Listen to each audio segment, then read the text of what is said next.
भी मिल चुका है आपको। आधा होमवर्क टेलीग्राम चैनल पर मिल जाएगा, तो होमवर्क में लग जाइए। अगर मान लिया जाए कि होमवर्क देने में हमको लेट भी हो गया तो आपका होमवर्क आधा तो हम दे दिए हैं, तो इसमें आप लग जाइएगा। राज्य के नीति निर्देशक तत्व, चलिए समझिए अब। कहां गए जी? चाय मंगाइएगा थोड़ा ठीक ठाक, थोड़ा चीनी कम, चीनी बहुत डलवा देते हैं महाराज, शुगर का बीमारी हो जाएगा हमको। चीनी कहिएगा कम डालने के लिए, ठीक है। देखिए संतरी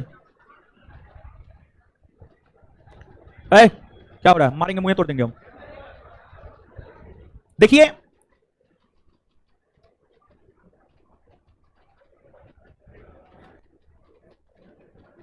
संविधान सभा के संवैधानिक सलाहकार बीएन रॉ थे। बीएन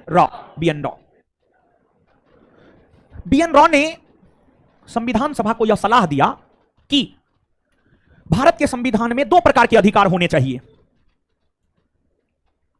एक वैसे अधिकार होने चाहिए जो न्यायालय के आदेश से लागू किया जा सके, और एक वैसे अधिकार होने चाहिए जो न्यायालय के आदेश से लागू नहीं किया जा सके, परंतु वो अधिकार आने वाली सरकारों के लिए मार्गदर्शन करे, आने वाली सरकारों के लिए मार्गदर्शन करे। यह सुझाव संविधान सभा के संवैधानिक सलाहकार बीएन रॉ के द्वारा दिया गया। संविधान सभा के संवैधानिक सलाहकार बीएन रॉ के द्वारा जो यह सुझाव दिया गया, इसी सुझाव को मानते हुए संविधान सभा के सदस्यों ने भारतीय संविधान के भाग 3 में मौलिक अधिकार और भाग 4 में राज्य के नीति निर्देशक तत्व को शामिल किया। भाग 3 में जो मौलिक अधिकार है उसको लेकर यह कहा गया कि अगर इसका हनन होता है तो इसे न्यायपालिका के आदेश से लागू किया जा सकता है, और भाग 4 में जो राज्य के नीति निर्देशक तत्व थे उसको लेकर यह कहा गया है कि अगर इसका हनन होता भी है तो भी न्यायपालिका के आदेश से इसे लागू नहीं किया जा सकता है। एक बार फिर से इस लाइन को सुनिएगा। भाग 3 में जो मौलिक अधिकार है, अगर उसका हनन होता है तो उसको लागू करवाने का अधिकार न्यायपालिका को है, लेकिन अगर राज्य के नीति निर्देशक तत्व का हनन होता है तो उसको लागू करने का अधिकार न्यायपालिका को नहीं है। अब अगर राज्य के नीति निर्देशक तत्व की बात करें तो जो भारतीय संविधान का भाग 4 है, भारतीय संविधान के भाग 4 में अनुच्छेद 36 से अनुच्छेद 51 के बीच राज्य के नीति निर्देशक तत्व की चर्चा देखने को मिलती है। भारत के संविधान में राज्य के नीति निर्देशक तत्व संबंधी प्रावधान आयरलैंड से लिया गया है, और आयरलैंड के संविधान में यह प्रावधान स्पेन से लिया गया है। भारत के संविधान में आयरलैंड से, और आयरलैंड के संविधान में यह स्पेन के संविधान से लिया गया है। जो राज्य के नीति निर्देशक तत्व है, इसको जो भारत के संविधान में शामिल किया गया है, इसके पीछे उद्देश्य क्या था? इसको भारत के संविधान में लागू करने के पीछे कई सारे उद्देश्य थे। जो कई सारे उद्देश्य थे उसमें एक, भारत में कल्याणकारी राज्य की स्थापना करना। दूसरा, देश में सामाजिक और आर्थिक लोकतंत्र को स्थापित करना। तीसरा, समाजवाद की संकल्पना को पूरा करना। यह सभी उद्देश्य की प्राप्ति को लेकर ही भारत के संविधान में राज्य के नीति निर्देशक तत्व को शामिल किया गया। और राज्य के नीति निर्देशक तत्व में एक प्रकार से यह कहा जा सकता है कि जो भारत है, आगे आने वाले दिनों में भारत किस प्रकार का राष्ट्र बनने वाला है, भारत की जो सरकार है वो किन चीजों को लागू करने जा रही है। बड़ी बड़ी बातें राज्य के नीति निर्देशक तत्व में की गई है, जिस वजह से इसे उपदेश मात्र भी कहा जाता है। बहुत बड़ी बड़ी बातें की गई है, अच्छी अच्छी बातें की गई है।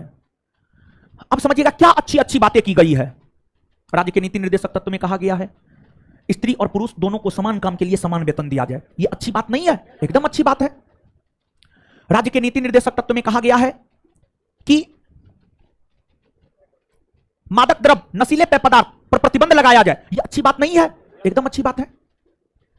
राज्य के नीति निर्देशक तत्व में कहा गया है बेरोजगारी में बेरोजगारों को रोजगार उपलब्ध करवाया जाए। यह अच्छी बातें नहीं है? राज्य के नीति निर्देशक तत्व में यह कहा गया है कि मजदूरों को इतनी मजदूरी मिलनी चाहिए जिससे उसके जीवन का निर्वाह हो सके। क्या यह अच्छी बात नहीं है? एकदम अच्छी बात है। इतनी अच्छी अच्छी बातें राज्य के नीति निर्देशक तत्व में की गई है लेकिन हर चीज लागू थोड़े हुआ है भारत में। तो संविधान में तो है यह प्रावधान, लेकिन लागू नहीं हुआ है, जिस वजह से इसे उपदेश मात्र भी कहा जाता है। और दूसरी बात, भारत का दर्शन यानी आगे का भारत कैसा होगा की झलक राज्य के नीति निर्देशक तत्व में देखने को मिलती है। राज्य के नीति निर्देशक तत्व एक सकारात्मक पहलू को प्रदर्शित करता है। जैसे राज्य के नीति निर्देशक तत्व, समान काम के लिए समान वेतन, ये तो सकारात्मक पहलू है, सकारात्मक बातें हैं। गौ निषेध प्रथा पर रोक यानी गौ हत्या पर रोक, ये तो अच्छी बात है। मादक द्रव्य पर रोक, ये तो अच्छी बात है। तो ये सब सकारात्मकता को दिखलाता है।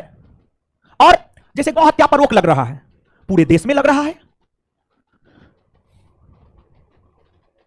जैसे बेरोजगारों को रोजगार दिया जा रहा है, पूरे देश के बेरोजगारों को रोजगार दिया जाएगा। तो जो राज्य के नीति निर्देशक तत्व है यह समाजनिष्ठ है, यह समाजनिष्ठ है, व्यक्तिनिष्ठ नहीं है। तो इसकी प्रकृति सकारात्मक है और यह समाजनिष्ठ है। और राज्य के नीति निर्देशक तत्व के इन्हीं गुणों को देखते हुए कई विद्वानों ने राज्य के नीति निर्देशक तत्व के ऊपर टिप्पणियां की है।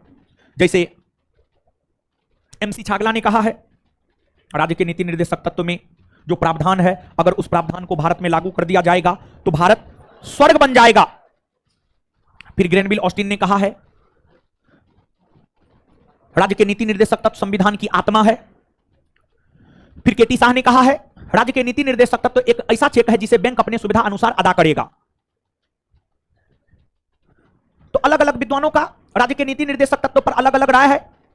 कुछ प्रमुख विद्वानों के राय आपके नोट में होंगे। जो भी कुछ प्रमुख विद्वानों का राय आपके नोट में लिखा हुआ है उसे आप याद रख लीजिएगा। इसके बाद अगर राज्य के नीति निर्देशक तत्व की हम लोग बात करें, जिसकी चर्चा भारतीय संविधान के अनुच्छेद 36 से अनुच्छेद 51 के बीच में है, राज्य के नीति निर्देशक तत्व में संशोधन हुए हैं और इसमें संशोधन भारत की संसद ने किया है और संविधान संशोधन के जरिए इसमें परिवर्तन हुए हैं। संविधान संशोधन के जरिए कुछ नए राज्य के नीति निर्देशक तत्व को जोड़ा गया। जैसे कि हम आपको बताते चले यहां पर कि जो 42वां संविधान संशोधन है, 42वां संविधान संशोधन 1976 के तहत 3 नए राज्य के नीति निर्देशक तत्व जोड़े गए, 39 का क, 43 का क और 48 का क। ये तीनों ऐसे राज्य के नीति निर्देशक तत्व है जो मूल संविधान में नहीं हुआ करता था, अर्थात वैसे संविधान जो 26 जनवरी 1950 को लागू हुआ था उस संविधान में यह नहीं हुआ करता था। इसे संविधान संशोधन के जरिए बाद के वर्षों में जोड़ा गया। इसके बाद आपको 44वां संविधान संशोधन 1978 के तहत राज्य के नीति निर्देशक तत्व के अंतर्गत आने वाले अनुच्छेदों में एक अनुच्छेद 38 के भाषा में परिवर्तन किया गया। अनुच्छेद 38 के भाषा में परिवर्तन किया गया। और फिर 97वां संविधान संशोधन 2011 के तहत 97वां संविधान संशोधन 2011 के तहत एक और नए राज्य के नीति निर्देशक तत्व जोड़े गए, अनुच्छेद 43 का ख।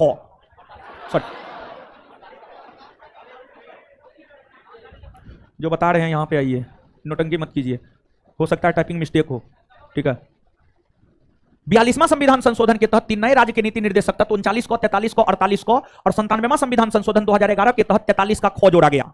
जो बता रहे हैं वो जानिए। आगे अगर गलती होगा तो सुधार करवा देंगे, नोट हम देखेंगे, आगे गलती होगा तो सुधार करवा देंगे। यहां पर जो बता रहे हैं वो सत्य है। यह संविधान संशोधन के विषय में हुआ, राज्य के नीति निर्देशक तत्व से संबंधित संविधान संशोधन। अब देखिएगा, जो राज्य के नीति निर्देशक तत्व है जिसकी चर्चा अनुच्छेद 36 से अनुच्छेद 51 के बीच में है, अनुच्छेद 36 से अनुच्छेद 51 के बीच जो राज्य के नीति निर्देशक तत्व है, इस पूरे राज्य के नीति निर्देशक तत्व को 3 वर्गों में विभाजित किया गया है, 3 भागों में विभाजित किया गया है। जो 3 वर्गों में विभाजित किया गया है, जो 3 भागों में विभाजित किया गया है, वह है आपको एक गांधीवादी विचारधारा वाला राज्य के नीति निर्देशक तत्व, दूसरा है आपको समाजवादी विचारधारा वाला राज्य के नीति निर्देशक तत्व और तीसरा है आपको उदारवादी विचारधारा वाला राज्य के नीति निर्देशक तत्व। उदारवादी विचारधारा वाला राज्य के नीति निर्देशक तत्व जैसे अनुच्छेद 40 हो गए, अनुच्छेद 43 हो गए, अनुच्छेद 43 के ख हो गए, अनुच्छेद 46 हो गए, अनुच्छेद 47 हो गए, अनुच्छेद 48 हो गए। ये सभी गांधीवादी तत्व वाले राज्य के नीति निर्देशक तत्व है। फिर समाजवादी की अगर आप बात करेंगे तो अनुच्छेद 38 हो गया, 39 हो गया, 39 का क हो गया, फिर आपको 41 हो गया, 42 हो गया। ये तमाम ऐसे राज्य के नीति निर्देशक तत्व है जो समाजवादी विचारधारा वाला राज्य के नीति निर्देशक तत्व के अंतर्गत आता है। और आपको उदारवादी की अगर हम बात करें तो अनुच्छेद 44 हो गया, अनुच्छेद 45 हो गया, अनुच्छेद 48 हो गया, अनुच्छेद 48 का क हो गया, अनुच्छेद 49 हो गया, अनुच्छेद 50 हो गया, अनुच्छेद 51 हो गया। ये सभी उदारवादी राज्य के नीति निर्देशक तत्व हैं। ये सभी उदारवादी राज्य के नीति निर्देशक तत्व हैं। तो एक प्रश्न यह पूछा जाता है, राज्य के नीति निर्देशक तत्व को कितने वर्गों में विभाजित किया गया है? तो 3 वर्ग, गांधीवादी, समाजवादी, उदारवादी। दूसरा बात यह पूछा जाता है कौन उदारवादी तत्व है, कौन गांधीवादी तत्व है और कौन समाजवादी तत्व है। तो यहां पर हमने आपको इस बात से अवगत करवाया। अब इसके अलावे जो अलग अलग राज्य के नीति निर्देशक तत्व है, जो अलग अलग राज्य के नीति निर्देशक तत्व है, जिसकी चर्चा अनुच्छेद 36 से अनुच्छेद 51 के बीच में है, इसमें हम लोगों को अब अनुच्छेद जानना है। राज्य के नीति निर्देशक तत्व के उद्देश्य को हम लोगों ने जाना, उसकी विशेषता भी हमने आपको बतला दिया है, संविधान संशोधन भी हमने आपको बतला दिया है, और कितने भागों में इसे बांटा गया वो भी हमने आपको बतला दिया है। अब सिर्फ और सिर्फ अगर जानना है तो हमें अनुच्छेद के विषय में जानना है कि किस अनुच्छेद में किस बात की चर्चा की गई है, किस अनुच्छेद में क्या कहा गया है। तो अब अनुच्छेद 36 से लेकर के अनुच्छेद 51 तक टोटल राज्य के नीति निर्देशक तत्व को हम लोग एक एक करके देखते हैं।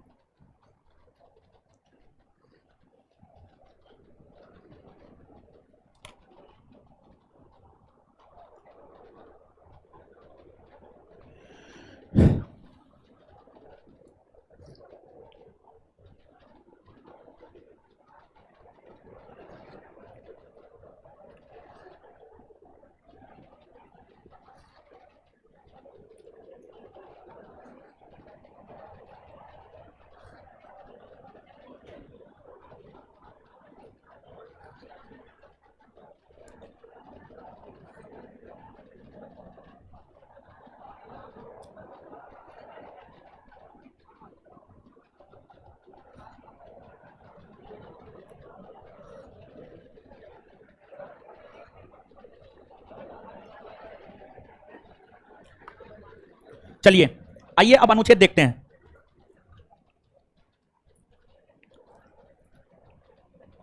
अनुच्छेद, तो अनुच्छेद देखने से पहले याद कर लीजिएगा कुछ चीज, एक के साथ करेंगे, छोड़िए पहले अनुच्छेद देख, अनुच्छेद याद कीजिएगा, ठीक है, आ जाइए याद कीजिएगा। तो मेरा क्या है, हमको तो करवाना ही।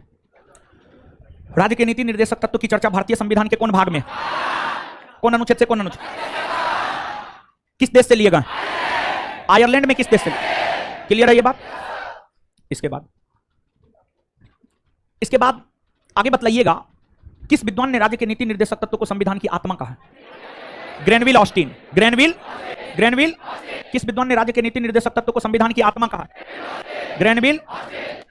किसने राज्य के नीति निर्देशक तत्व को लेकर यह कहा है कि अगर यह एक ऐसा प्रावधान है जिसे बैंक अपनी सुविधा अनुसार अदा करेगा। केटी शाह, केटी ये दोनों स्टेटमेंट बहुत अधिक महत्वपूर्ण है। इसके अलावा अब बताइएगा कि, और देख लीजिए, और अब बताइएगा कि 42वां संविधान संशोधन के तहत कितने नए राज्य के नीति निर्देशक तत्व जोड़ेगा, कितने, पहला, दूसरा, तीसरा। किस संविधान संशोधन के तहत अनुच्छेद 38 के भाषा में परिवर्तन किया गया, किस संविधान संशोधन के तहत 43 का ख जोड़ा गया। ध्यान दीजिएगा, 97वां संविधान संशोधन 2011 के तहत 43 का ख नामक नया राज्य का नीति निर्देशक तत्व जोड़ा गया, ना कि 48 का क। अगर नोट में 48 का क है मतलब वो टाइपिंग मिस्टेक है, उसको काट लीजिए और 43 का ख कर लीजिए। अगर नोट में 48 का ख है उसको काट लीजिए और वहां पर 43 का ख कीजिए। कर लिए। इसके बाद आगे बताइएगा, राज्य के नीति निर्देशक तत्व संबंधी प्रावधान को कितने भागों में कितने भागों में, पहला, दूसरा, तीसरा। गांधीवादी तत्व में कौन कौन है, समाजवादी तत्व में, उदारवादी तत्व में। चलिए अब इसके बाद आइएगा अनुच्छेद 36 से अनुच्छेद 51। सबसे पहले अनुच्छेद 36। अनुच्छेद 36 की अगर हम बात करें तो जो अनुच्छेद 36 है इसमें राज्य की परिभाषा है।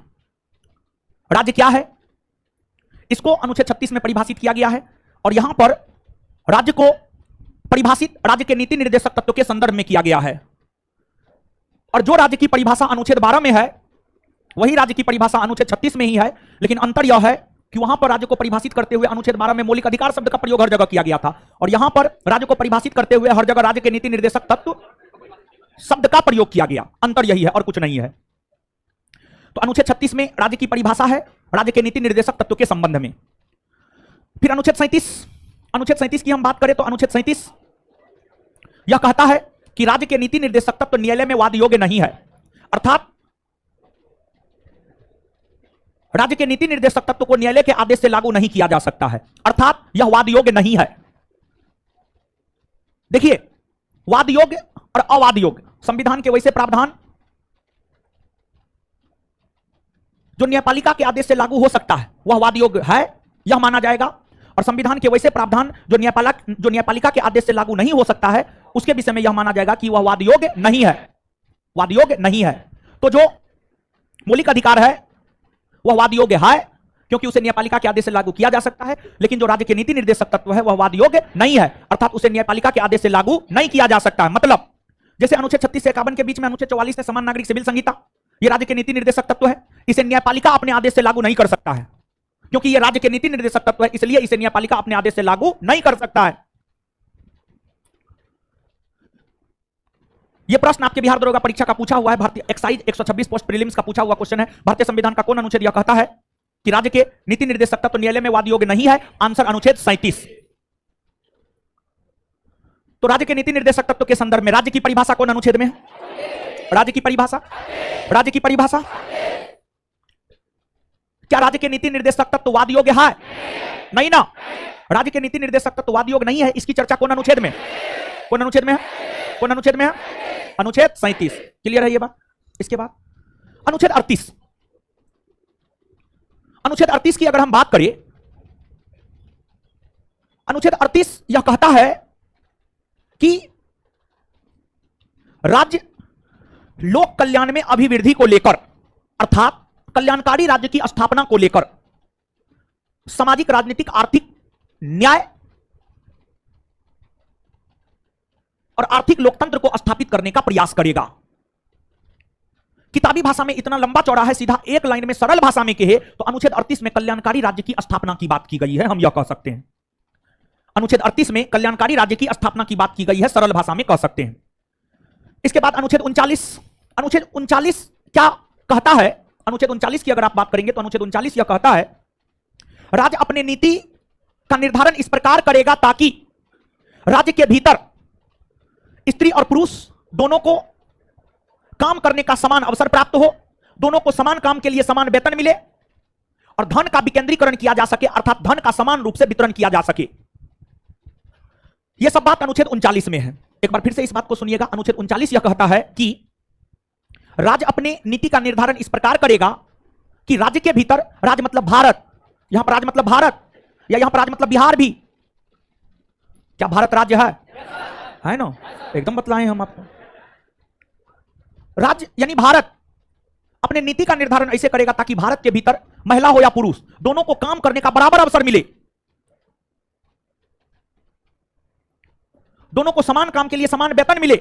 यह नहीं कि भेदभाव हो जाए, एक ही काम पुरुष महिला दोनों कर रहा है, पुरुष को ज्यादा वेतन महिला को कम वेतन, नहीं, ऐसा नहीं। और जो भारत का सार्वजनिक संपत्ति है, भारत में जो धन है उसका समान रूप से वितरण हो। कितनी अच्छी अच्छी बातें हैं, लेकिन बात यह है कि राज्य के नीति निर्देशक तत्व में है और होना भी चाहिए। धन का काहे समान रूप से वितरण होगा? तब तो सब नालायक निकम्मा, नालायक ही निकम्मा रह जाएगा, मेहनत ही नहीं करेगा। जो मेहनत करेगा उसको धन होगा, जो नहीं करेगा नहीं होगा धन, सीधा सा बात है। तो ये सब बात अनुच्छेद 39 में है। इसके बाद है 39 का क। 39 के क में है निशुल्क विधिक सहायता, यानी निशुल्क कानूनी सहायता। देखिए, भारत का संविधान यह कहता है कि न्याय सबको मिलना चाहिए, लेकिन न्याय महंगा है। न्याय की अगर आप बात करेंगे, 90% लोग को न्याय नहीं मिलता है, मात्र 10% लोग को न्याय मिलता है। और न्याय सच में उसी को मिलता है जिसके पास पैसा है। जिसके पास पैसा नहीं है उसको न्याय नहीं मिलता है, सच ये है, समझ गए? 10% ही सत्यता के आधार पर न्याय मिलता है, 90% न्याय असत्यता के आधार पर मिलता है। तो भारत में तो हर वर्ग के लोग हैं, कोई गरीब है तो बहुत गरीब है, कोई अमीर है तो बहुत अमीर है। तो जबकि न्याय सबको मिलना चाहिए। अगर किसी के साथ अपराध हुआ है, किसी के साथ कोई घटना हुआ है, तो न्याय उसको मिलना चाहिए। न्याय सबको मिले, इसी को लेकर भारत के संविधान में यह प्रावधान किया गया है कि अगर कोई व्यक्ति आर्थिक तौर पर पिछड़ा है, पैसा कारण उसे न्याय नहीं मिल पा रहा है, आर्थिक रूप से कमजोरी के कारण उसे न्याय नहीं मिल पा रहा है, तो उसे भी न्याय मिलनी चाहिए। इसी को लेकर निःशुल्क विधिक सहायता की बात की गई है 39 के क में, निःशुल्क कानूनी सहायता की बात की गई है 39 के क में। और यही कारण है कि कोर्ट में देखते होंगे सरकारी वकील होता होगा, होता है, होता है, यही कारण है। इसके बाद अगला अनुच्छेद है अनुच्छेद 40। अनुच्छेद 40 में ग्राम पंचायत के गठन की बात की गई है, ग्राम पंचायत के गठन की बात की गई है, ग्राम पंचायत के गठन की बात की गई है। तो यहां तक याद कर लेते हैं। कल्याणकारी राज्य की स्थापना की बात कौन अनुच्छेद? अनुच्छेद 38, अनुच्छेद 38। कल्याणकारी राज्य की स्थापना की बात कौन अनुच्छेद? कल्याणकारी राज्य की स्थापना की बात कौन अनुच्छेद? अनुच्छेद 38। कौन अनुच्छेद में समान काम के लिए समान वेतन? 39। कौन अनुच्छेद में? पुरुष और महिला दोनों को काम पाने का समान अवसर? 39। कौन में? धन का समान वितरण? 39। धन का समान वितरण ये सब 39 में है। किसमें है? 39। निःशुल्क विधिक सहायता 39 का को। निःशुल्क विधिक सहायता, निःशुल्क विधिक सहायता 39 का को। इसके बाद ग्राम पंचायत का गठन 40। ग्राम पंचायत का गठन क्लियर है इतना? इसके बाद आगे सुनिएगा अनुच्छेद 41। कुछ विशेष परिस्थिति में, जैसे बुढ़ापे की स्थिति में, बेरोजगारी की स्थिति में, लाचारी की स्थिति में, राज्य का यह कर्तव्य होगा कि राज्य उसे आर्थिक सहायता देगा, राज्य उसे शैक्षणिक सहायता देगा, राज्य उसे रोजगार देगा। इसकी चर्चा है अनुच्छेद 41 में, इसकी चर्चा है अनुच्छेद 41 में। इसके बाद अनुच्छेद 42 प्रसूति सहायता। गर्भवती महिलाओं को जो निःशुल्क टीका लगाया जाता है, फिर बच्चा होने के बाद बच्चा की देखभाल हेतु जो 5,000 रुपया दिया जाता है सरकार के द्वारा, फिर बच्चा को जो निःशुल्क पोलियो का टीका तथा अन्य टीका लगाया जाता है, गर्भवती महिलाओं को उसके घर से हॉस्पिटल तक एम्बुलेंस से जो पहुंचाया जाता है, यह सब जो सहायता सरकार के द्वारा दिया जाता है, इसी को प्रसूति सहायता कहा जाता है। और प्रसूति सहायता की ही चर्चा अनुच्छेद 42 में है, अनुच्छेद 42 में है। तो आपसे अगर पूछा जाता है कुछ विशेष परिस्थिति, बुढ़ापे, बेरोजगारी, लाचारी की स्थिति में रोजगार, शिक्षा या आर्थिक मदद, अनुच्छेद कौन अनुच्छेद? प्रसूति सहायता, प्रसूति सहायता 42। इसके बाद अनुच्छेद 43। अनुच्छेद 43 की अगर हम बात करें तो इसमें कहा गया है कि जो मजदूर है, मजदूर को कम से कम इतनी मजदूरी जरूर मिलनी चाहिए कि वह अपना जीवन यापन कर सके। और कुटीर उद्योग को बढ़ावा देने की भी बात अनुच्छेद 43 में की गई है। तो दो प्रकार की बात अनुच्छेद 43 में है। पहली बात, मजदूरों को उचित मजदूरी मिल सके ताकि वो अपना जीवन यापन कर सके, और कुटीर उद्योग यानी छोटे छोटे उद्योग को बढ़ावा दिया जा सके। अब जैसे मान लिया जाए महंगाई इतना बढ़ गया है, मनरेगा के तहत सरकार लोगों से काम करवाया, 100 रुपया पर डे दिया, तो क्या 100 रुपया पर डे में किसी मजदूर का पेट भर सकता है? नहीं, एकदम नहीं। अब कहिएगा 50 का सुबह खाएगा, 50 का शाम खाएगा, वो तो अपना भर लेगा। और मजदूर का बाल बच्चा, बीबी नहीं होगी, मां बाप नहीं होगा, होगा ही। तो क्या 100 रुपया से उसका जीवन यापन हो सकता है? उसका भरण पोषण हो सकता है? नहीं हो सकता है। तो मजदूरों को कम से कम इतनी मजदूरी जरूर मिलनी चाहिए ताकि वो अपना जीवन यापन सही से कर ले। और कुटीर उद्योग यानी छोटे छोटे उद्योग, जैसे बीड़ी उद्योग, सिगरेट उद्योग, तंबाकू उद्योग, हस्तशिल्प उद्योग, ये सबको बढ़ावा दिया जाए, क्योंकि ये सब चीज जो है लोगों को रोजगार देता है, रोजगार देता है लोगों को, रोजगार देता है लोगों को।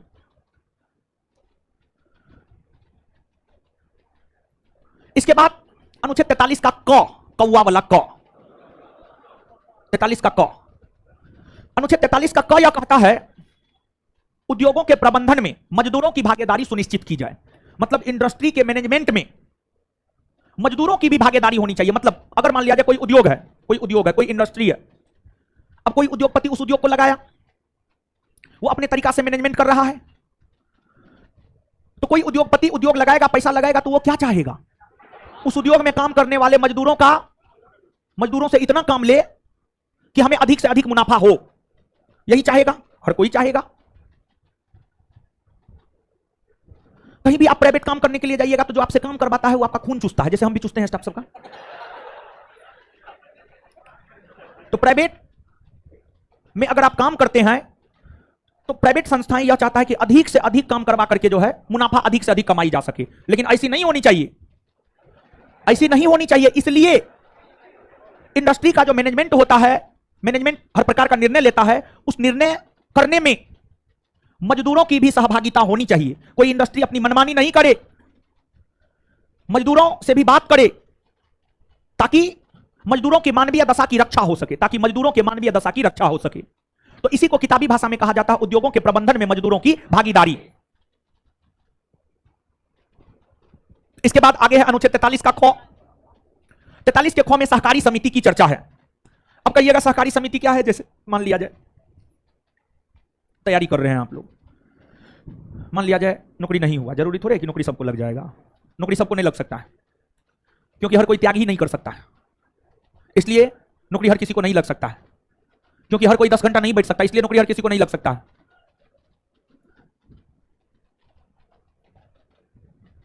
तो मान लिया जाए कि आपको नौकरी नहीं लगेगा, लेकिन पेट हवा पे तो नहीं चलता है, पेट चलाने के लिए तो चाहिए रुपया पैसा, निश्चित तौर पर चाहिए। तो जो है आपको मान लिया जाए नौकरी उकरी नहीं हुआ, आप 10 दोस्त मिल करके 10 पैसा लगा करके बकरी फार्म खोल लिए, कमा करके खाने लगे। 10 दोस्त मिल करके मुर्गा फार्म खोल लिए, कमा कर खाने लगे। 10 दोस्त मिल करके रुपया पैसा जमा किए और गांव में जो लोगों को जरूरत होता है उसको देना शुरू किए और उससे ब्याज लेना शुरू किए और उसी ब्याज पर पलना, अपना पेट पालना शुरू कर दिए। यही तो सहकारी समिति है, यही तो सहकारवाद है। और क्या है? और कुछ नहीं है। और एक बात ध्यान में रखिएगा, देखिए जब भी कोई पैसा ब्याज पर लेता है ना, जब कोई इंसान बहुत संकट में होता है तब वो पैसा ब्याज पर लेता है। जब कोई इंसान बहुत संकट में होता है तब वो किसी से ब्याज पर पैसा लेता है। और इसीलिए जो ब्याज का पैसा खाता है ना, उसका बाल बच्चा आगे नहीं बढ़ता है। इस बात को गांठ की तरह बांध लीजिए। भूखा रहना पड़े लेकिन ब्याज का पैसा नहीं खाना है। ब्याज के पैसा से आप महल नहीं ठोक सकते हैं, और जो ब्याज के पैसा से महल ठोक दिया उसका बाल बच्चा नहीं बनता है, और जो ब्याज के पैसा से जीवन यापन करता है उसका बुढ़ापा बड़ी कष्ट में गुजरता है। समझे? तो कभी भी अगर आपके पास पैसा हो, कोई जरूरतमंद आए तो उसको दीजिए आप, लेकिन उससे ब्याज मत लीजिए। समझे? इसके बाद अगला अनुच्छेद है अनुच्छेद 44। अनुच्छेद 44 को आगे देखेंगे, लेकिन उससे पहले कुटीर उद्योग की चर्चा कौन अनुच्छेद में? अनुच्छेद 43। कुटीर उद्योग की चर्चा कौन अनुच्छेद? अनुच्छेद 43। कुटीर उद्योग की चर्चा कौन अनुच्छेद? अनुच्छेद निर्वाह योग्य मजदूरी 43 ही। निर्वाह योग्य मजदूरी 43। तो निर्वाह योग्य मजदूरी और कुटीर उद्योग, निर्वाह योग्य मजदूरी और कुटीर उद्योग, निर्वाह योग्य मजदूर और कुटीर उद्योग। इसके बाद उद्योगों के प्रबंधन में मजदूरों की भागीदारी 43 का क। उद्योगों के प्रबंधन में मजदूरों की भागीदारी 43 का।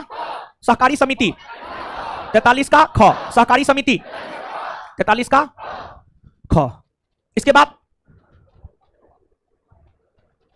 आगे अनुच्छेद 44। अनुच्छेद 44 में है समान नागरिक सिविल संहिता, अंग्रेजी में यूनिफॉर्म सिविल कोड, शॉर्ट में यूसीसी।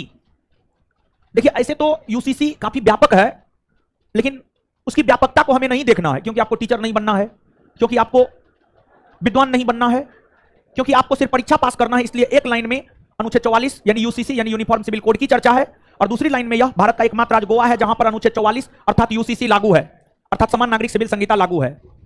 तीसरी बात, समान नागरिक सिविल संहिता है क्या? देखिए भारत धर्मनिरपेक्ष राष्ट्र है। भारत में सभी धर्म के लोग रहते हैं, हिंदू, मुसलमान, सिख, ईसाई, बौद्ध, जैन, पारसी। हर धर्म का अपना कुछ रीति रिवाज है, हर धर्म का अपना कुछ तौर तरीका है। हिंदू धर्म में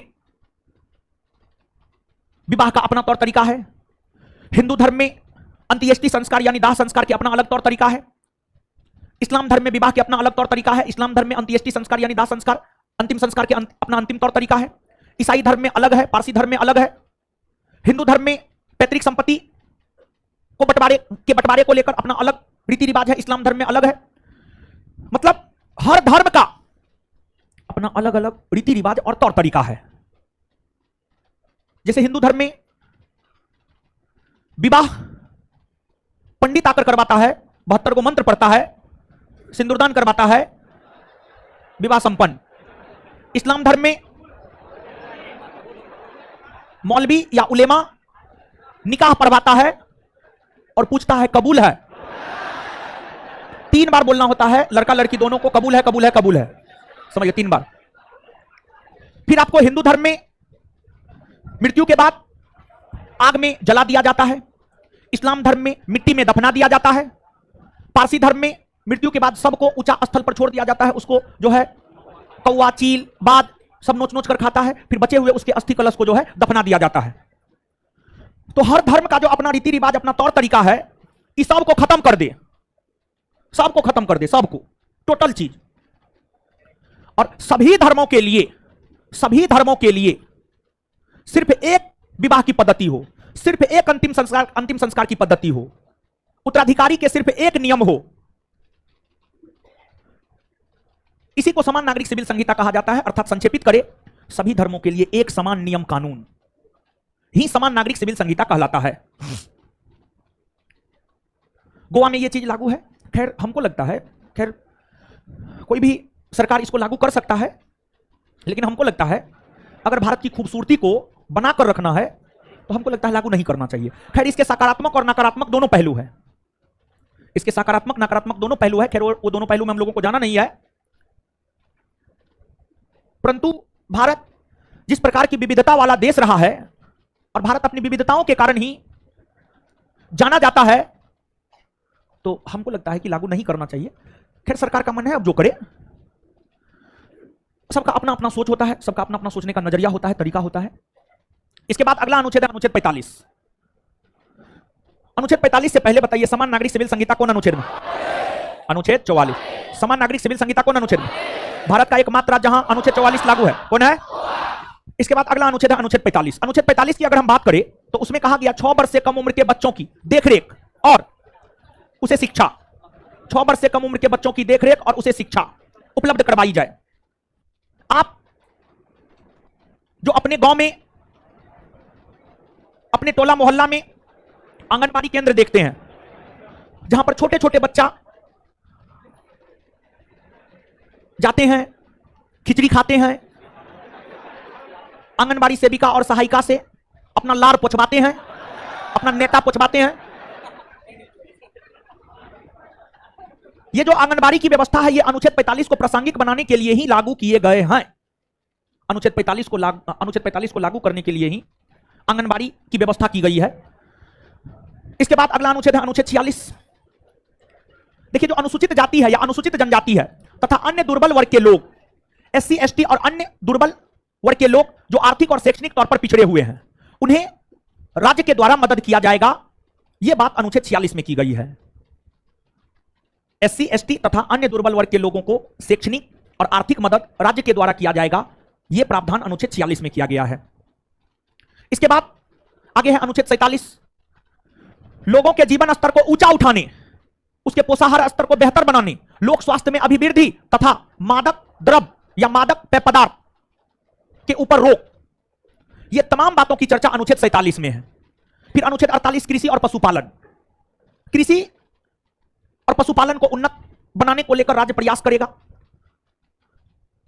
और पशुपालन को अगर उन्नत बनाना है तो जो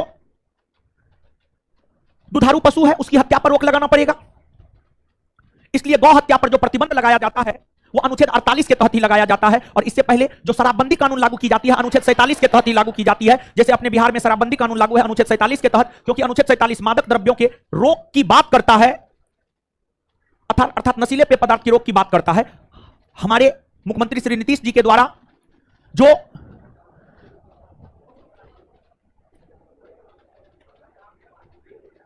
बिहार में शराबबंदी कानून लागू की गई है अनुच्छेद 47 में प्रावधान है, इसलिए वो कर दिए हैं। और नीतीश कुमार अपने आप को हमेशा यह दिखलाने का प्रयास करते हैं कि वो गांधीवादी हैं,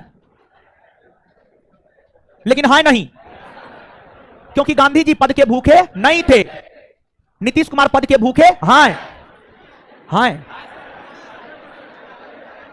और पद के भूखे हैं इसलिए नीतीश कुमार बीपीएससी टीचर वाले परीक्षा में पूरे देश के लोगों को शामिल होने का अधिकार दिया, जबकि बिहार पिछड़ा राज्य है, बिहार गरीब राज्य है, बिहार बेरोजगार राज्य है। सबसे पहले बिहार के युवाओं को बिहार की नीतीश सरकार के द्वारा रोजगार दिया जाना चाहिए, और जब बिहार के युवाओं को रोजगार मिल जाएगा तब बाहरी को दिया जाना चाहिए। लेकिन अरे एक बात आप हमको बताइए, हमको खाने का औकात नहीं है तो हम पहले अपना खाने का औकात बनाएंगे कि पड़ोसी को खाने का औकात बनवाएंगे? हम पहले अपना लिए काम करेंगे कि पड़ोसी के लिए काम करेंगे? लेकिन अगर महत्वाकांक्षाएं बड़ी हो, मतलब मान लिया जाए मेरा अपना भी परिवार है, खाने का औकात नहीं है हमको, तो हमें अपने परिवार के लिए अपना औकात बनाना चाहिए ताकि अपने परिवार को दो टाइम का रोटी खिला सके। लेकिन अगर पड़ोस में कोई सुंदर लड़की है और हमारी महत्वाकांक्षाएं है कि हम उसे प्राप्त करें और उसके घर में भी रोटी नहीं है, तो हम क्या चाहेंगे? अपने घर को छोड़ करके उसी के घर को कर दे। सामान्य तौर पर लड़का यही करता है। वैसे ही नीतीश कुमार की महत्वाकांक्षाएं काफी बढ़ी हुई है और वो प्रधानमंत्री बनना चाहते हैं, और इसीलिए नीतीश कुमार जी ये काम किए हैं टीचर वाला परीक्षा में, और कोई वजह नहीं है। और हाल फिलहाल का जो उनका स्टेटमेंट है कि हमने तो एक गठबंधन को बड़ा स्वरूप दिया कांग्रेस को लेकर, लेकिन कांग्रेस को इसमें रुचि ही नहीं है, कांग्रेस 5 राज्य में होने वाले चुनाव में व्यस्त है। उनका यह स्टेटमेंट कहीं ना कहीं यह दिखलाता है कि नीतीश कुमार कुछ अलग कदम उठा सकते हैं। लेकिन राष्ट्रीय जनता दल यूनाइटेड यानी जदयू, उनकी पार्टी जो है वो राष्ट्रीय पार्टी थोड़े है बीजेपी जैसे कि वो मुख्यमंत्री बन जाएंगे, प्रधानमंत्री बन जाएंगे। तो अलग कुछ कर सकते हैं, वो पूरा प्रयास करेंगे कि ऐसा हो कि 2024 में हम प्रधानमंत्री बने।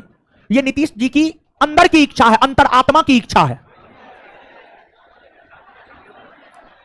ये अंदर की बात है। लेकिन कभी वो इस बात को प्रोजेक्ट नहीं करेगा। और नीतीश कुमार कांग्रेस में इसलिए मिला क्योंकि राहुल गांधी बार बार बोल रहा है हमको कुछ नहीं चाहिए, हमको कुछ नहीं चाहिए। लेकिन ऐसा नहीं है कि राहुल गांधी को कुछ नहीं चाहिए, आप इस भ्रम में भी मत रहिए। कुछ नहीं चाहिए तो ऐसे भारत की यात्रा कर लिए पैदल। लेकिन नीतीश कुमार को लग रहा है कि राहुल गांधी तो कांग्रेस अध्यक्ष के पद को ठुकरा दिया है, इसका मतलब तो ऐसा नहीं कि प्रधानमंत्री के पद को ठुकरा दे। तो उनको लग रहा है कि हो सकता है राहुल गांधी ठुकरा भी ना दे, क्योंकि गांधी परिवार के हैं, गांधी जी पद को ठुकराए हैं, तो कहीं ना कहीं जिन तो उसी का है। हो सकता है प्रधानमंत्री पद को राहुल गांधी ठुकरा दे, जैसे सोनिया गांधी प्रधानमंत्री पद को 2004 में ठुकरा दी थी। तो नीतीश जी को एक आशा जगा कि अगर कांग्रेस के साथ रहेंगे तो हो सकता है कि कांग्रेस हमें प्रधानमंत्री के पद पर, प्रधानमंत्री के तौर पर प्रोजेक्ट कर दे। लेकिन यह आसान रास्ता नहीं है। सोच लेना, मन में सपना पाल लेना और सच हो जाना, अंतर है दोनों में। ठीक है, ये राजनीतिक बातें हो गई, तो ये सब भी जरूरी है, समझे? चलिए, तो आइए अब यहां पर याद करते हैं। हीरो सब 6 वर्ष से कम उम्र के बच्चों की शिशुत्व देखरेख और शिक्षा, अनुच्छेद 45। अनुच्छेद 6 वर्ष से कम उम्र के बच्चों की शिशुत्व देखरेख और शिक्षा, अनुच्छेद 45। एससी एसटी और अन्य दुर्बल वर्ग के लोगों को सहायता, अनुच्छेद। मानव के जीवन स्तर और पोषाहार स्तर को बेहतर, लोक स्वास्थ्य में अभिवृद्धि 47। लोक स्वास्थ्य में अभिवृद्धि 47। नशीले पेय पदार्थ या मादक द्रव्यों पर प्रतिबंध 47। कितना? 47। बिहार में शराबबंदी कानून कौन अनुच्छेद के तहत लागू? अनुच्छेद 47। बिहार में शराबबंदी कानून कौन अनुच्छेद के तहत? अनुच्छेद 47। कृषि और पशुपालन 48। कृषि और पशुपालन। गौ हत्या पर प्रतिबंध कौन अनुच्छेद के? अनुच्छेद 48। इसके बाद आगे देखिएगा, आगे बतलाइएगा, आगे सुनिएगा, समझिएगा। 48 का को वन एवं वन्य जीवों का संरक्षण और उसका संवर्धन, यानी जो फॉरेस्ट है, जो वन है, उसको संरक्षण प्रदान करना है, मतलब उसको काटने से बचाना है, क्योंकि वन पर्यावरण के लिए आवश्यक है। वन संतुलित पर्यावरण के लिए आवश्यक है। जैसे हमारे शरीर में फेफड़ा, फेफड़ा का कुछ काम है, बायोलॉजी पढ़े हैं ना? हमारे शरीर में जो काम फेफड़ा का है वही काम इस वायुमंडल, इस पर्यावरण में वन का है। तो वन को संरक्षण यानी वन को ना काटना है, तथा वन में पाए जाने वाले जीव, वन्य जीव को भी संरक्षण देना है, ताकि जैव विविधता बनी रहे, ताकि पर्यावरणीय संतुलन बनी रहे। क्योंकि अगर मान लिया जाए मानव बकरी को नहीं खाएगा, बकरी की संख्या बहुत अधिक हो जाएगा। अगर मान लिया जाए बकरी घास नहीं खाएगा, घास की संख्या अधिक हो जाएगा। तो संतुलित बना रहना चाहिए, सब चीज बैलेंस रहना चाहिए, संतुलित रहना चाहिए। इसलिए लेकिन ये तो नकारात्मक बात हमने आपको बोला है। पर्यावरणीय संतुलन बनाए रखने के लिए हर प्रकार के जीव जंतु का अस्तित्व होना चाहिए। मेढक भी होना चाहिए, सांप भी होना चाहिए, बकरी भी होना चाहिए, बाघ भी होना चाहिए, शेर भी होना चाहिए, घोड़ा भी होना चाहिए, हाथी भी होना चाहिए, बाघ भी होना चाहिए, सब चीज होना चाहिए, तभी पर्यावरणीय संतुलन बना रह सकता है, नहीं तो पर्यावरणीय संतुलन बिगड़ सकता है। पर्यावरणीय संतुलन को बनाए रखने को लेकर वन्य जीव संरक्षण अधिनियम लाए गए हैं, प्रोजेक्ट टाइगर लाए गए हैं, प्रोजेक्ट एलिफेंट लाए गए हैं। तो ये जो वन्य जीव संरक्षण अधिनियम, प्रोजेक्ट टाइगर, प्रोजेक्ट एलिफेंट और राष्ट्रीय वन नीति लाया गया है, ये सब अनुच्छेद 48 के क के प्रावधानों को लागू करने के लिए लाया गया है। इसके बाद 49 राष्ट्रीय स्मारकों का संरक्षण। राष्ट्रीय स्मारक किसे कहा जाता है? हमारे पूर्वजों के द्वारा या पूर्व के शासकों के द्वारा, हमारे पूर्वजों के द्वारा या पूर्व के शासकों के द्वारा, हमारे पूर्वजों के द्वारा या पूर्व के शासकों के द्वारा जो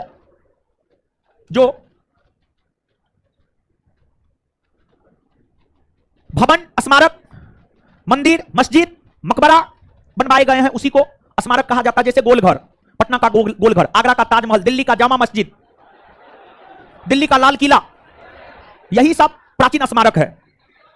अगर मान लिया जाए इस पर समय समय पर डेंटिंग पेंटिंग ना हो, बर्बादे न हो जाएगा।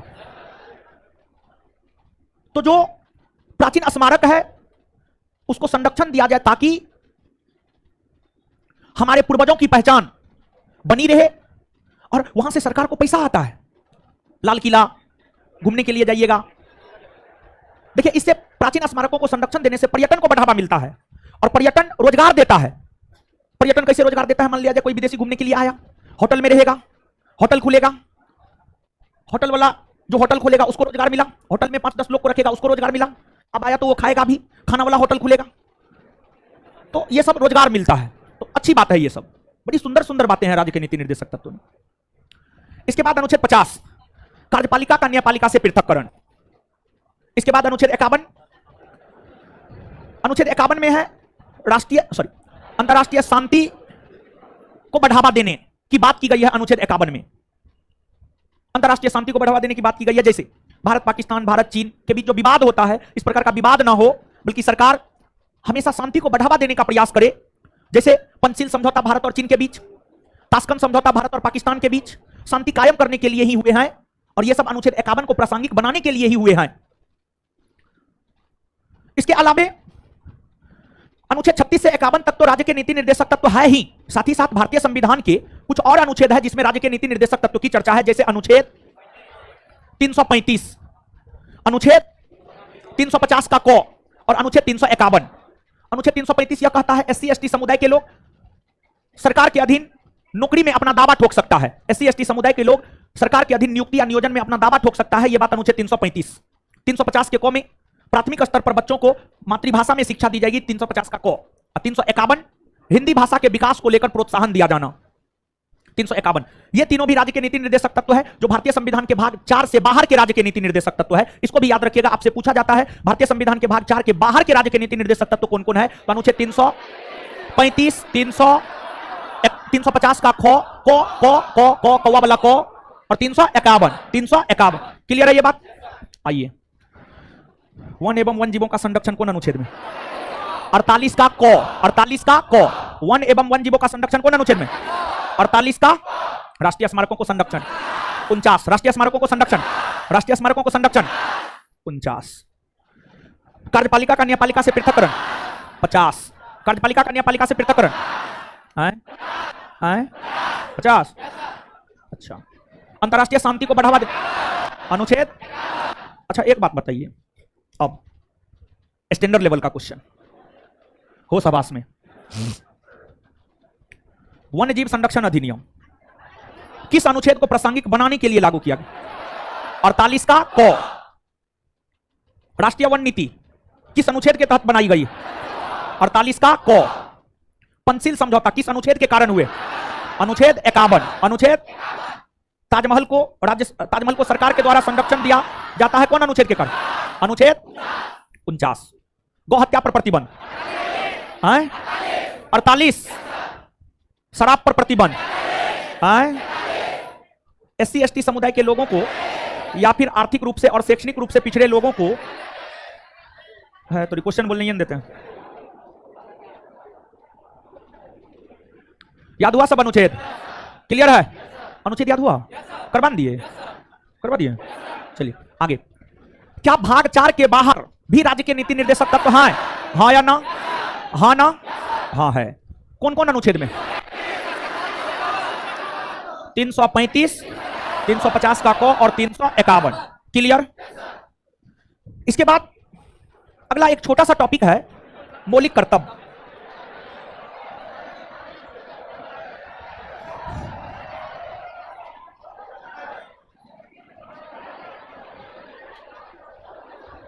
पांच मिनट का टॉपिक है, मात्र 5 मिनट, कुछ नहीं है इसमें।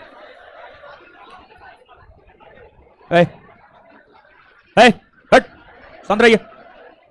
शांति शांति शांति, तो जीवन हम अशांत कर देंगे।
चलिए,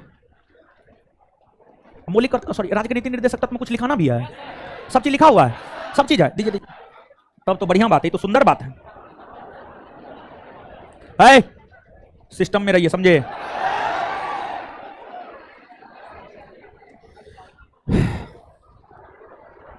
हाँ वाह, लिखा हुआ है सब चीज।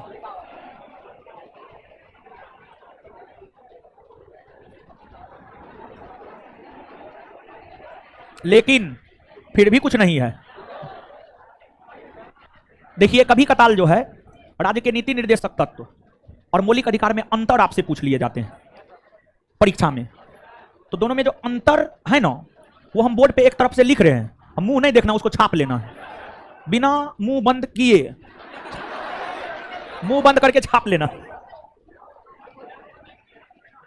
चलिए, मौलिक कर्तव्य को देखेंगे, लेकिन उससे पहले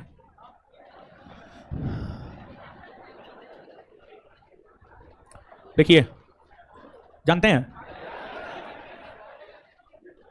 ऐसे तो हमेशा बताते ही रहते हैं, लेकिन एक बात जानिए, हम हमेशा बोलते हैं नकारात्मक लोगों से बचिए। नकारात्मक चीज, अगर कोई नकारात्मक चीज आप सुनते हैं तो आप बेहतर महसूस नहीं करते हैं, अच्छा फील नहीं करते हैं, और फिर वो आपको गुस्सा दिलाता है और गुस्सा आपके पतन का कारण बनता है। तो नकारात्मकता से दूर रहिए। जो भी आपको लेकर नकारात्मक बात बोला उससे सीधा कट लीजिए, उसका नंबर सीधे तौर पर ब्लैक लिस्ट में डालिए, उससे बात करना सीधे तौर पर बंद कीजिए। जो आपको कहा कि तुमसे नौकरी नहीं होगा, उससे जीवन में कभी बात नहीं करना, कभी नहीं बात करना, चाहे वो सीनियर है, जूनियर है, मामा है, मामी है, दादा है, दादी है, कोई फर्क नहीं पड़ता है। स्वार्थी बनिए, स्वार्थी, सेल्फिश, सेल्फिश, समझे। और नकारात्मक चीज आपको नकारात्मक डायरेक्शन में लेकर जाएगा। अरे सोचना ही है तो क्यों ना सकारात्मक सोचेंगे, बोलना ही है तो क्यों ना सकारात्मक बोलेंगे, करना ही है तो क्यों ना सकारात्मक करेंगे, ताकि हर कुछ सकारात्मक हो। और जो जिस सोच का होता है ना, वो उसी प्रकार का बात आपसे करेगा, उसी प्रकार का मैसेज आपको भेजेगा। तो सफल होना है जीवन में तो नकारात्मकता से दूरी बनाइए और सकारात्मकता की ओर कदम बढ़ाइए, समझे। आज की शिक्षा है ये। मुंह जो निकाली चप्पल खोल के मारेंगे, मुंह बनाती है। हेडिंग मारिए, मौलिक अधिकार और राज्य के नीति निर्देशक तत्व में अंतर। तो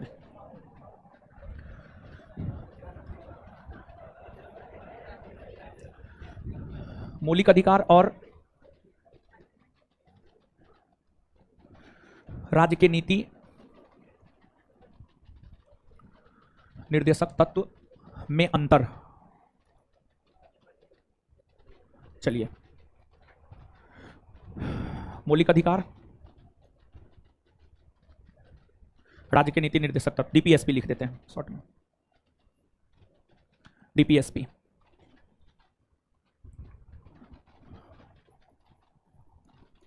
भाग 3 में इसकी चर्चा है, इसकी चर्चा भाग 4 में है। इसकी चर्चा अनुच्छेद 36 से 51 के बीच में है, और इसकी चर्चा सॉरी एक मिनट, 12 से 35 में है, और इसकी चर्चा 36 से 51 में है। यह वाद योग्य है, वाद योग्य नहीं है, नहीं है। छाप लिए इतना, आगे बढ़ना जाए।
हो गया, आगे।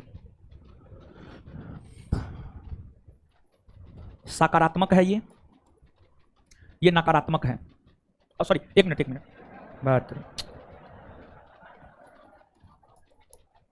नकारात्मक है और ये सकारात्मक है।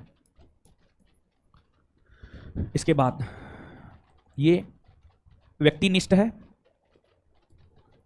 और ये समाजनिष्ठ है, समाजनिष्ठ है, समाजनिष्ठ है। इसके बाद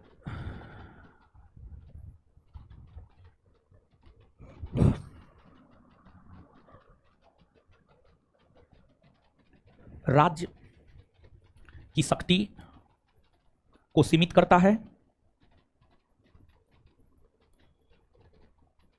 और ये राज्य की शक्ति को बढ़ाता है, को बढ़ाता है, बढ़ाता है, राज्य की शक्ति को बढ़ाता है, बढ़ाता है। फिर ये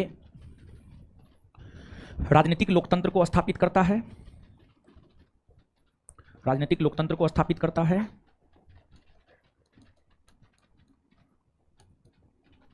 है, ये सामाजिक और आर्थिक लोकतंत्र को स्थापित करता है।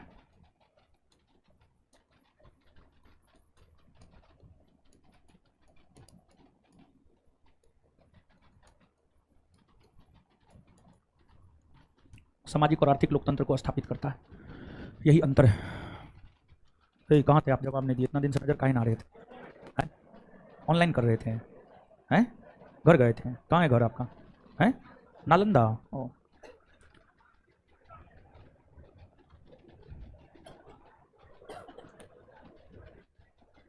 है, लिख लिए? चलिए याद रखिएगा ना, तो याद नहीं रखिएगा तो कैसे काम चलेगा? काम नहीं चलेगा। मौलिक कर्तव्य, और हमको लगता है नोट यहीं तक का दिया गया ना, यहीं तक का ना, पूरा दे दिए हैं। मौलिक कर्तव्य ना है ना, नोट यहीं तक का दिया गया, हाँ ना। और हाँ ध्यान रखिएगा, क्वेश्चन आंसर जो है इसमें जितना क्वेश्चन आंसर दिया गया है, ठीक है, यहां तक का नोट दिया गया है, क्वेश्चन आंसर भी दे दिया गया, उसका आंसर भी होगा उसमें, वो अपना कर लीजिएगा। एक आध गो आंसर में हो सकता है उत्तर गलत हो, एक आध गो में टाइपिंग मिस्टेक की वजह से एक आध गो गलत हो सकता है, प्रयास किया नहीं गलत होने का, लेकिन हो सकता है एक आध गो आंसर में। इसके बाद का जो नोट मिलेगा उसमें सिर्फ सब्जेक्टिव मिलेगा, इसके बाद का जो नोट मिलेगा उसमें सिर्फ सब्जेक्टिव मिलेगा, और ऑब्जेक्टिव जो तीनों बैच में डाल दिए हैं उससे आप अपना कर लीजिएगा। ठीक है, बात समझ ना गए? तो आज जितना तक नोट दिया गया उसको खत्म कर देते, फिर अगले क्लास में जो क्लास होगा उसमें अगला, उससे पहले अगला नोट आपको दे दिया जाएगा। ठीक है, चलिए गुरुजी लोग, भाई ये छोटा सा टॉपिक है, 5 मिनट का टॉपिक है, मौलिक कर्तव्य। देखिए, बात अगर मौलिक कर्तव्य की करे तो अधिकतर लोकतांत्रिक संघात्मक शासन प्रणाली वाले देशों में, अधिकतर लोकतांत्रिक संघात्मक शासन प्रणाली वाले देशों के संविधान में मौलिक कर्तव्य के प्रावधान नहीं देखने को मिलते हैं। भारत के मूल संविधान में भी मौलिक कर्तव्य के प्रावधान नहीं देखने को मिले थे, मूल संविधान में नहीं था मौलिक कर्तव्य। लेकिन जब वर्ष 1975 में प्रधानमंत्री इंदिरा गांधी के द्वारा जब आपातकाल लागू किया गया, तो उस दौरान इंदिरा गांधी की सरकार ने यह महसूस किया कि जैसे मौलिक अधिकार है वैसे मौलिक कर्तव्य भी होना चाहिए। जैसे संविधान ने लोगों के अधिकार को निर्धारित किया है कि लोगों को फलना फलना अधिकार मिलना चाहिए, वैसे ही संविधान ही यह भी निर्धारित करे कि लोगों का क्या कर्तव्य होना चाहिए, भारत के लोगों का क्या कर्तव्य होना चाहिए। तो इंदिरा गांधी प्रधानमंत्री थी, उन्होंने सरदार स्वर्ण सिंह को बुलाई और कही कि लोगों का कुछ मौलिक कर्तव्य निर्धारित करना है। इसको लेकर इंदिरा गांधी की सरकार ने एक कमेटी गठन किया जिसे सरदार स्वर्ण सिंह कमेटी कहा गया। सरदार स्वर्ण सिंह कमेटी में टोटल 12 सदस्य, 1 पर 2 12 सदस्य, जिसकी अध्यक्षता सरदार स्वर्ण सिंह ने की है, जिस वजह से कमेटी को ही नाम दे दिया गया सरदार स्वर्ण सिंह कमेटी। सरदार स्वर्ण सिंह कमेटी ने अपनी अनुशंसाएं की और अपनी अनुशंसा में सरदार स्वर्ण सिंह कमेटी ने यह कहा कि मौलिक कर्तव्य को लागू किया जाए, मौलिक कर्तव्य को संविधान में लाया जाए, संविधान में जोड़ा जाए। और फिर सरदार स्वर्ण सिंह कमेटी के अनुशंसा पर ही भारतीय संविधान में भाग 4 के क के अंतर्गत और अनुच्छेद 51 के क के अंतर्गत मौलिक कर्तव्य को शामिल किया गया। जब सरदार स्वर्ण सिंह कमेटी ने अनुशंसा किया कि मौलिक कर्तव्य को संविधान में जोड़ा जाए, तथा सरदार स्वर्ण सिंह कमेटी ने और भी कई प्रकार की अनुशंसा की। सरदार स्वर्ण सिंह कमेटी की अनुशंसाओं को लागू करने के लिए ही प्रधानमंत्री इंदिरा गांधी की सरकार के द्वारा 42वां संविधान संशोधन किया गया, और 42वां संविधान संशोधन 1976 के तहत ही भारतीय संविधान में एक नया भाग 4 का क और एक नया अनुच्छेद 51 का क जोड़ा गया, और इसी में मौलिक कर्तव्य को शामिल किया गया। अर्थात हम यह बात कह सकते हैं कि भारत के संविधान में जो मौलिक कर्तव्य शामिल हुआ है वह 42वां संविधान संशोधन 1976। भारत के संविधान में मौलिक कर्तव्य संबंधी प्रावधान रूस के संविधान से लिए गए हैं। और जो हमारा मौलिक कर्तव्य है, हमारे देश का जो राष्ट्रीय ध्वज है उसका आदर और सम्मान करना, हमारे देश का जो राष्ट्रीय गान है, राष्ट्रीय गीत है, उसका सम्मान करना, हमारे देश का जो संविधान है उसका सम्मान करना, संविधान में निष्ठा बनाकर रखना, देश में जो सार्वजनिक संपत्ति है उसकी रक्षा करना, देश में भाईचारा को बढ़ावा देना, देश में विज्ञानवाद को बढ़ावा देना, देश में मानववाद को बढ़ावा देना हमारा कर्तव्य है। वन एवं वन्य जीवों की रक्षा करना हमारा कर्तव्य है। वन्य जीव प्राणियों को लेकर या उसके प्रति दयालुता का भाव रखना, यह सब हमारे मौलिक कर्तव्य है। जब सरदार स्वर्ण सिंह कमेटी ने मौलिक कर्तव्य शामिल करने की अनुशंसा की थी, तो सरदार स्वर्ण सिंह कमेटी ने 8 मौलिक कर्तव्य शामिल करने की अनुशंसा की थी, लेकिन जब शामिल किया गया तो 10 मौलिक कर्तव्य शामिल किया गया। सरदार स्वर्ण सिंह कमेटी ने मात्र 8 मौलिक कर्तव्य शामिल करने की अनुशंसा की, लेकिन जब मौलिक कर्तव्य आया संविधान में तो 10 आया। तो 42वां संविधान संशोधन 1976 के तहत जो मौलिक कर्तव्य शामिल किए गए, 10 मौलिक कर्तव्य शामिल किए गए। बाद के वर्षों में 86वां संविधान संशोधन के तहत एक और नया मौलिक कर्तव्य शामिल किया गया। तो मौलिक कर्तव्यों की संख्या 10 से बढ़कर 11 हो गई और वर्तमान में 11 मौलिक कर्तव्य है। और जो 11वां मौलिक कर्तव्य है वह यह है कि 6 से 14 आयु वर्ग के बच्चों को माता पिता या संरक्षक उन्हें प्राथमिक शिक्षा अवश्य उपलब्ध करवाएं। यह 11वां मौलिक कर्तव्य है। आपसे यहां से प्रश्न पूछा जाता है, निम्नलिखित में कौन मौलिक कर्तव्य है और कौन मौलिक कर्तव्य नहीं है, प्रश्न पूछा जाता है आपसे। तो जितना हमने आपको बतलाया है उतना आप याद रख लीजिएगा। और अगली बात यह है कि मौलिक कर्तव्य न्यायालय में वाद योग्य नहीं होता है, मतलब मौलिक कर्तव्य को न्यायालय के आदेश से लागू नहीं किया जा सकता है। और मौलिक कर्तव्य की अगली विशेषता यह है कि मौलिक कर्तव्य सिर्फ नागरिकों पर लागू होता है, विदेशियों पर लागू नहीं होता है। मतलब हम भारतवासी को, हम सभी को अपने संविधान का आदर करना चाहिए, राष्ट्रगान का सम्मान करना चाहिए, राष्ट्रगीत का आदर करना चाहिए, सार्वजनिक संपत्ति की रक्षा करनी चाहिए। अगर कोई विदेशी हमारे राष्ट्रीय ध्वज का सम्मान नहीं करता है, कोई दिक्कत नहीं, उससे उसको कोई फर्क नहीं पड़ेगा। हमारे राष्ट्रगान राष्ट्रगीत का सम्मान नहीं करता, कोई दिक्कत नहीं है उसको। लेकिन हम भारतवासियों का यह कर्तव्य है कि हमें यह करना ही करना चाहिए। क्लियर है बात?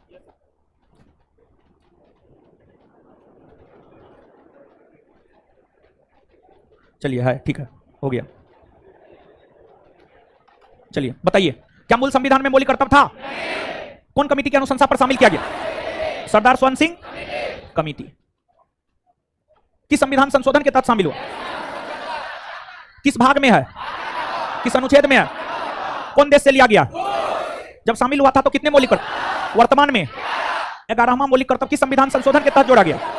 86वां संविधान संशोधन 2000। मौलिक कर्तव्य वाद योग्य है? वाद योग्य है नहीं। और मौलिक कर्तव्य की जांच हेतु बर्मा कमेटी का गठन हुआ था। कौन कमेटी? Burma committee. मौलिक कर्तव्य की जांच हेतु कौन कमेटी का गठन? Burma committee. कौन कमेटी? क्लियर हुआ?